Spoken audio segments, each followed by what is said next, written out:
Ini satu pertanyaan yang apakah benar manhaj salaf sebagai cikal bakal teroris? Di pelajaran akidah terkait dengan manhaj salaf itu yang pertama dibahas itu tentang keimanan. Yang paling tinggi adalah la ilaha illallah. Kemudian yang paling rendah adalah imatatul adza anit thariq, menyingkirkan duri dari jalan. Jadi kalau duri di jalan aja disingkirkan, bagaimana mungkin mau naruh bom? Padahal menyingkirkan duri adalah bagian dari ajaran yang dianutnya. Lalu kemudian naruh bom, ya tidak mungkin. Karena di situ disebutkan menyingkirkan duri dari jalan adalah bagian dari cabang keimanan. Wal haya syu'batum minal iman, dan malu adalah sebagian dari iman. Kemudian juga diajarkan untuk menghormati para pemimpin, taat kepada pemerintah yang sah, as-sam'u wa ta'ah. Kemudian juga diajarkan untuk tidak boleh membakar semut misalnya. Semut saja tidak dibunuh, tidak boleh dibakar. Lalu bagaimana mungkin kalau kemudian mengajarkan untuk membakar manusia, untuk menggunakan senjata api untuk membunuh manusia?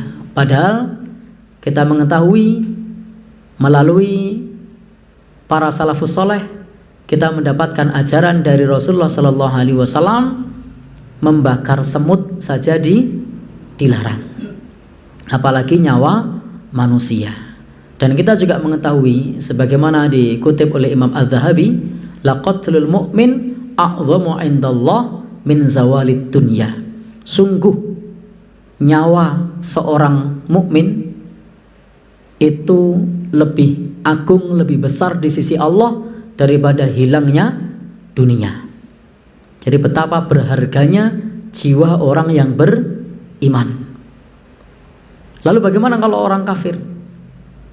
Nabi bersabda, man qatala mu'ahadatan lam yarih raihatal jannah. Barang siapa yang mengganggu orang kafir yang terikat perjanjian damai, maka tidak akan mencium bau surga. Jadi kepada orang kafir saja tidak boleh dibunuh, karena tidak akan mencium bau surga. Itu disebutkan seperti itu dalam hadis Nabi Shallallahu Alaihi Wasallam.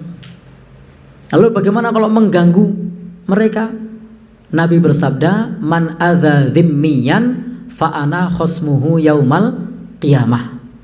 Barang siapa yang mengganggu orang kafir zimmi, orang kafir zimmi itu orang beda agama yang ada di sekitar kita, yang tunduk kepada penguasa yang sah.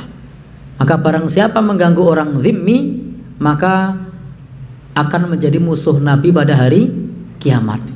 Hadis-hadis inilah yang dipelajari di dalam manhaj salaf dari Nabi Shallallahu Alaihi Wasallam. Maka ini adalah ajaran yang sangat mulia, yang jauh dari kekerasan, yang jauh dari pertumpahan darah. Bahkan disebutkan innad dima'akum wa amwalakum wa a'radakum haramun alaikum. Sesungguhnya darah, sesungguhnya harta, sesungguhnya kehormatan haram bagi kalian. Ini adalah nas yang tegas yang kita peroleh dari Nabi Shallallahu Alaihi Wasallam melalui para salafus soleh. Maka insya Allah ketika kita beragama, at-tamassuku bima kana alaihi ashabu Rasulillah, berpegang teguh dengan apa yang dikerjakan, dipahami oleh para sahabat Rasulullah Shallallahu Alaihi Wasallam, insya Allah itu adalah akidah yang lurus. Wallahu alam bishawab.